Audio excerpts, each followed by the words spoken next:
ಒಳ ಮೀಸಲಾತಿ ವಿಚಾರದಲ್ಲಿ ಅಂತಿಮ ನಿರ್ಣಯ ಕೈಗೊಳ್ಳಲು ರಾಜ್ಯ ಸರ್ಕಾರಗಳಿಗೆ ಸುಪ್ರೀಂ ಕೋರ್ಟ್ ತೀರ್ಪು ನೀಡಿದ್ದು, ಕೂಡಲೇ ಸಿಎಂ ಸಿದ್ದರಾಮಯ್ಯನವರು ಒಳ ಮೀಸಲಾತಿ ಜಾರಿಗೆ ತರಬೇಕು ಎಂದು ಬಸವಮೂರ್ತಿ ಮಾದಾರ ಚೆನ್ನಯ್ಯ ಸ್ವಾಮೀಜಿಯವರು ಹೇಳಿದ್ದಾರೆ. ಚಿತ್ರದುರ್ಗದ ಬಸವಮೂರ್ತಿ ಮಾದಾರ ಚೆನ್ನಯ್ಯ ಗುರುಪೀಠದಲ್ಲಿ ಆಗಸ್ಟ್ 13 ಬೆಳಗ್ಗೆ 10 ಗಂಟೆಗೆ ಸುದ್ದಿಗೋಷ್ಠಿ ನಡೆಸಿ ಮಾತನಾಡಿದ ಅವರು, ಒಳ ಮೀಸಲಾತಿ ಹೋರಾಟದಲ್ಲಿ ಕಳೆದ 3 ದಶಕಗಳ ಹೋರಾಟವಾಗಿದ್ದು, ನಮ್ಮ ಸಮಾಜದ ಹಲವು ನಾಯಕರು ಈ ಒಂದು ಹೋರಾಟದಲ್ಲಿ ಭಾಗಿಯಾಗಿದ್ದರು ಎಂದು ಸ್ಮರಿಸಿದರು. ಅಲ್ಲದೆ ಕಾನೂನು ಹೋರಾಟ, ಜಲಾಂದೋಲನ ಹೋರಾಟ ಹಾಗೂ ಆಡಳಿತಾತ್ಮಕ ಸಂಘರ್ಷ 3 ವಿಧದ ಹೋರಾಟದಲ್ಲಿ ಮಾದಾರ ಚೆನ್ನಯ್ಯ ಗುರುಪೀಠ ನಮ್ಮ ಹೋರಾಟಗಾರರ ಜೊತೆಗೆ ನಿಂತಿದೆ ಎಂದು ತಿಳಿಸಿದರು. ಇನ್ನು ಇದೇ ಸಂದರ್ಭದಲ್ಲಿ ಮಾತನಾಡಿದ ಶ್ರೀಗಳು, ಮುಖ್ಯಮಂತ್ರಿ ಸಿದ್ದರಾಮಯ್ಯನವರ ನೇತೃತ್ವದ ರಾಜ್ಯ ಸರ್ಕಾರ ಕೂಡಲೇ ಸಾಮಾಜಿಕ ನ್ಯಾಯದ ಅಡಿಯಲ್ಲಿ ಒಳ ಮೀಸಲಾತಿ ಜಾರಿಗೆ ತರಬೇಕು ಎಂದು ಶ್ರೀಗಳು ಆಗ್ರಹಿಸಿದರು.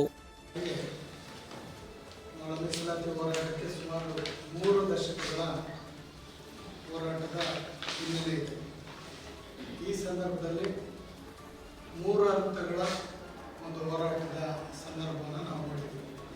ಮೀಸಲಾತಿ ಜಾರಿ ಆಗಬೇಕು ಅಂತ ಒಂದು ಜನಾಂದೋಲನ ಅಥವಾ ಹೋರಾಟ, ಮತ್ತೊಂದು ಆಡಳಿತಾತ್ಮಕವಾಗಿರುವಂಥ ಸಂಘರ್ಷ, ಮತ್ತೊಂದು ಕಾನೂನಾತ್ಮಕವಾಗಿರುವಂಥ ಒಂದು ಹೋರಾಟ.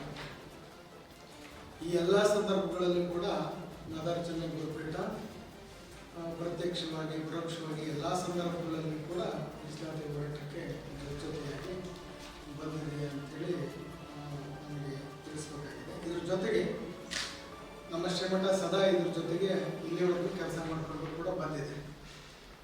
ಈ ಹೋರಾಟದಲ್ಲಿ ನಮ್ಮ ಇನ್ನೂ ಒಬ್ಬರು ಬರಬೇಕಿತ್ತು, ಶಂಕರಪ್ಪನವರು ಕರ್ನಾಟಕದಲ್ಲಿ ಮಾಲಿಂಗರ ಅವರು, ಮತ್ತು ಮಂದಕೃಷ್ಣ ಮಾಲಿಗ ಅವರು ಆಂಧ್ರ ಪ್ರದೇಶದವರು, ಮತ್ತು ನಮ್ಮ ಮುತ್ತಣ್ಣ ಬೆಂಗಳೂರು, ಶ್ರೀರಾಮು ಮತ್ತು ನಮ್ಮ ಮುತ್ತಣ್ಣ, ಇನ್ನೂ ಹಲವಾರು ಜನ ಹೋರಾಟವನ್ನು ಇಲ್ಲಿವರೆಗೂ ಮುನ್ನಡೆಸ್ಕೊಂಡು ಬಂದದ್ರಲ್ಲಿ ಪಾದಯಾತ್ರೆ ಆಯಿತು, ಧರಣಿ ಆಯಿತು, ಹೋರಾಟ ಆಯಿತು, ಸಮಾವೇಶಗಳು ನಡೆದು ಇದೆಲ್ಲದರ ಪರಿಣಾಮವಾಗಿ ಆಯೋಗಗಳು, ಸಮಿತಿಗಳು ಎಲ್ಲದರ ನಂತರ ಅಂತಿಮವಾಗಿ ಕೇಂದ್ರ ಸರ್ಕಾರಕ್ಕೆ ಹೋಯಿತು. ಕೇಂದ್ರ ಸರ್ಕಾರದ ಶಿಫಾರಸು, ಅದರ ಸಲಹೆ ಇತ್ಯಾದಿಗಳ ನಂತರ ಸುಪ್ರೀಂ ಕೋರ್ಟ್ನಲ್ಲಿ ಈಗ ಒಂದು ಅಂತಿಮವಾಗಿದ್ದ ನಿರ್ಣಯವನ್ನು ಕೈಗೊಳ್ಳಬೇಕು ರಾಜ್ಯ ಸರ್ಕಾರ ಅಂತ ಹೇಳಿ ತೀರ್ಮಾನ ಕೊಟ್ಟಿದೆ. ರಾಜ್ಯ ಸರ್ಕಾರಗಳೇ ತರಬೇಕು ತೀರ್ಮಾನವನ್ನು. ಇದು ನೆನೆಗುದಿ ಬಿದ್ದಿದೆ ಯಾಕಂತ ಹೇಳಿದ್ರೆ ಆಂಧ್ರ ಪ್ರದೇಶದಲ್ಲಿ ನಡೆದಂಥ ಸಂದರ್ಭದಲ್ಲಿ ಆಂಧ್ರ ಪ್ರದೇಶದ ಚಂದ್ರಬಾಬು ನಾಯ್ಡು ಅವರು ಏನು ವರದಿಯನ್ನು ಜಾರಿಗೊಳಿಸಿದ್ರು 2004ರಲ್ಲಿ. ಇದು ಅಧಿಕಾರ ನಿಮಗಿಲ್ಲ, ಕೇಂದ್ರ ಸರ್ಕಾರ ಸಂಸತ್ನಲ್ಲಿ ಅನುಮೋದನೆ ಮಾಡಬೇಕಂತೇಳಿ ಮತ್ತೆ ಅದು ಸುಪ್ರೀಂ ಕೋರ್ಟ್ನಲ್ಲಿ ನ್ಯಾಯಾಲಯ ಅದಕ್ಕೆ ತಡೆ ಕೊಟ್ಟಿತ್ತು. ಅದರ ಪರಿಣಾಮವಾಗಿ ಇವತ್ತು ಸುಪ್ರೀಂ ಕೋರ್ಟ್ನ 7 ಬೆಂಚ್ ಸದಸ್ಯರ ಪೀಠ ಬಹಳ ಸ್ಪಷ್ಟವಾಗಿ ಕ್ಲಿಯರ್ ಆಗಿ ರಾಜ್ಯ ಸರ್ಕಾರಗಳು ಇದನ್ನ ಜಾರಿಗೊಳಿಸಬೇಕಂತೇಳಿ ಕೊಟ್ಟುಬಿಟ್ಟಿದೆ. ಈ ಜಾರಿಗೊಳಿಸಿದಂಥ ಸಂದರ್ಭದಲ್ಲಿ ಕೇವಲ ಇದು ಮಾದಿಗ ಸಮಾಜದ ಹೋರಾಟ ಆದರೆ ಎಲ್ಲ 101 ಜಾತಿಗಳಿಗೂ ಕೂಡ ಸಾಮಾಜಿಕ ನ್ಯಾಯ ಸಿಗಬೇಕು ಅನ್ನುವಂಥದ್ದು ಇದರೊಳ ಅರ್ಥದಲ್ಲಿ ಇದೆ. ಸಾಮಾಜಿಕ ನ್ಯಾಯ ಸಿಗಬೇಕು ಅನ್ನುವಂಥದ್ದು ನ್ಯಾಯಾಲಯದ ತೀರ್ಪು ಮತ್ತು ವರದಿಯಲ್ಲೂ ಆಗಿದೆ. ಜೊತೆಗೆ ನಮ್ಮ ಸಹೋದರ ಸಮಾಜವಾಗಿರುವಂಥ ಪರಿಶಿಷ್ಟ ವರ್ಗ ಏನಿದೆ ST, ಆ ಮೀಸಲಾತಿಗೆ ಸಂಬಂಧಪಟ್ಟಂಗೂ ಕೂಡ ಈ ತೀರ್ಪಿನಿಂದ ಅನುಕೂಲ ಆಗಿದೆ ಅಂತೇಳಿ ನಾವು ಹೇಳ್ಬೋದು. ಈ ತೀರ್ಪು ಬಂದ ನಂತರ ಅಲ್ಲಿ ಒಂದು ಸುಪ್ರೀಂ ಕೋರ್ಟ್ ಒಂದು ಅಬ್ಸರ್ವೇಷನ್, ಒಂದು ಅಭಿಪ್ರಾಯ, ಕೆನೆ ಪದರು ಅನ್ನೋಂಥದ್ದು ಒಂದು ಅಭಿಪ್ರಾಯ ಅಷ್ಟೇ. ಅದನ್ನು ಮಾಡಲೇಬೇಕನ್ನೋಂಥದ್ದು ಆದೇಶ ಆಗಿಲ್ಲ. ಮಾಡಲೇಬೇಕಂತ ಆದೇಶ ಆಗಿರೋದು ಯಾವುದು? ರಾಜ್ಯ ಸರ್ಕಾರಗಳು ಒಳ ಮೀಸಲಾತಿಯನ್ನು ಜಾರಿಗೊಳಿಸೋದಕ್ಕೆ ಎಲ್ಲ ಅಧಿಕಾರವನ್ನು ರಾಜ್ಯ ಸರ್ಕಾರಕ್ಕಿದೆ ಅಂತೇಳಿ ಆದೇಶವನ್ನು ಕೊಟ್ಟಿದೆ.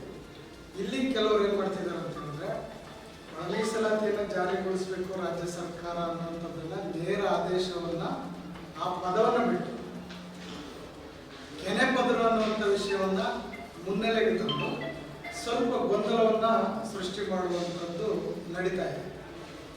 ಇದ್ರ ಬಗ್ಗೆ ಈ ಸಂದರ್ಭದಲ್ಲೂ ನಾವು ಸ್ಪಷ್ಟೀಕರಣ ಕೊಡ್ತೀವಿ. ಕೇಂದ್ರ ಸರ್ಕಾರ ಅದೊಂದು ಅಭಿಪ್ರಾಯ ಅಷ್ಟೇ.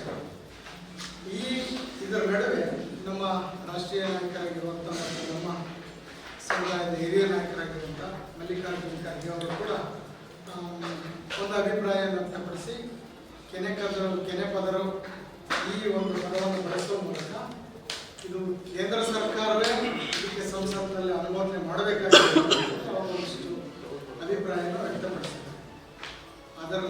ಕೇಂದ್ರ ಸರ್ಕಾರವೂ ಕೂಡ ಈಗಾಗಲೇ ಅರ್ಜುನ್ ಬೇಗವಾಲ ಕಾನೂನು ಸಚಿವರು ಮತ್ತು ಪ್ರವಾಸೋದ್ಯಮ ಸಚಿವರು ಎಲ್ಲರೂ ಕೂಡ ಪ್ರಧಾನಮಂತ್ರಿಗಳ ಸಮ್ಮುಖದಲ್ಲಿ ತೀರ್ಮಾನ ಆಗಿರುವಂತೆ ಅವರು ಕೆನೆಪದರ ನಮ್ಮ ಸರ್ಕಾರದ ಕೇಂದ್ರ ಸರ್ಕಾರದ ಮುಂದಿಲ್ಲ ಅನ್ನೋದನ್ನು ಸ್ಪಷ್ಟವಾಗಿ ತಿಳಿಸಿಕೊಟ್ಟಿದ್ದಾರೆ. ಹಾಗೆ ತೀರ್ಮಾನ ಆಗಿರೋದ್ರಿಂದ ಕ್ಯಾಬಿನೆಟಲ್ಲಿ ಈಗ ಅದರದ್ದು ಪ್ರಶ್ನೆನೇ ಬರಲ್ಲ. ಮತ್ತು ಇಲ್ಲಿವರೆಗೂ ನಮ್ಮ ನಾಯಕರಾಗಿರುವಂಥ ಮಲ್ಲಿಕಾರ್ಜುನ್ ಖರ್ಗೆ ಅವರು ಈ ಒಂದು ಸುಪ್ರೀಂ ಕೋರ್ಟ್ನ ತೀರ್ಪನ್ನು ಅವರು ಇಲ್ಲಿವರೆಗೂ ಸ್ವಾಗತ ಮಾಡಿಲ್ಲ. ಈ ಸಂದರ್ಭದಲ್ಲಿ ನಾವು ಅವರಿಗೆ ಮನವಿ ಮಾಡ್ತೀವಿ, ಇದನ್ನು ಗೊಂದಲವನ್ನು ಮಾಡಿದೆ ಬಹಳ ಬೇಗ ನಮ್ಮ 101 ಸಮುದಾಯಗಳಿಗೂ ಅನುಕೂಲವಾಗುವಂಥ ನಿಟ್ಟಿನಲ್ಲಿ ಸುಪ್ರೀಂ ಕೋರ್ಟ್ ಏನು ತೀರ್ಪನ್ನು ಕೊಟ್ಟಿದೆ ಅದರ ಬಗ್ಗೆ ಸೂಕ್ತವಾಗಿರುವಂಥ ಒಂದು ಬೆಂಬಲವನ್ನು ಕೊಟ್ಟು ರಾಜ್ಯ ಸರ್ಕಾರಕ್ಕೂ ಕೂಡ ತೀರ್ಮಾನವನ್ನು ಮಾಡೋದಕ್ಕೆ ಪ್ರೋತ್ಸಾಹಿಸಬೇಕನ್ನುವಂಥದ್ದು ನಮ್ಮ ಮನವಿ. ಇದರ ನಂತರ ಈ ಎಲ್ಲ ಗೊಂದಲಗಳಿಗೂ ಕೂಡ ನಮ್ಮ ರಾಜ್ಯದ ಮುಖ್ಯಮಂತ್ರಿಗಳಾಗಿರುವಂಥ ಸನ್ಮಾನ್ಯ ಸಿದ್ದರಾಮಯ್ಯನವರು ಈ ಸಂದರ್ಭದಲ್ಲಿ ಒಂದು ಸಾಮಾಜಿಕ ನ್ಯಾಯದ ಪರವಾಗಿ ಒಂದು ಬದ್ಧತೆಯನ್ನು ಪ್ರದರ್ಶನ ಮಾಡಬೇಕು ಅನ್ನುವಂಥ ಒಂದು ಅಭಿಪ್ರಾಯ ಮತ್ತು ಮನವಿ ನಮಗಿದೆ. ಅದನ್ನು ಅವರು ಮಾಡ್ತಾರೆ ಅನ್ನುವಂಥ ನಂಬಿಕೆನೂ ಕೂಡ ನಮಗಿದೆ. ಈಗ ಸದ್ಯದ ಪರಿಸ್ಥಿತಿಗೆ ಈಗಾಗಲೇ 2-3 ವಾರಗಳಾಗಿದೆ ತೀರ್ಪು ಬಂದು. ಇಂಥ ಸಂದರ್ಭದಲ್ಲಿ ಮುಖ್ಯಮಂತ್ರಿಗಳು ಅವರ ಸಹೋದ್ಯೋಗಿಗಳ ಜೊತೆ ಚರ್ಚೆ ಮಾಡಿಕೊಂಡು ಒಂದು ಅಂತಿಮವಾಗಿ ನಿರ್ಣಯಕ್ಕೆ ಬಂದು ಬೇಗ ಮೀಸಲಾತಿ ಜಾರಿಯನ್ನು ಮಾಡಬೇಕು ಅನ್ನುವಂಥ ಮನವಿಯನ್ನು ಮುಖ್ಯಮಂತ್ರಿಗಳಿಗೆ ನಾವು ಮಾಡ್ತಾ ಇದ್ವಿ. ಅಲ್ಲಿವರೆಗೂ ಲೋಕಸೇವಾ ಆಯೋಗ ಅಷ್ಟೇ ಅಲ್ಲ, ಬೇರೆ ಬೇರೆ ನೇಮಕಾತಿಗಳು ಏನೇನಿದ್ದಾವೆ ಅವೆಲ್ಲವುಗಳನ್ನು ಕೂಡ ತಡೆ ಹಿಡಿಬೇಕನ್ನುವಂಥದ್ದು ನಮ್ಮ ಒಂದು ಒತ್ತಾಯ.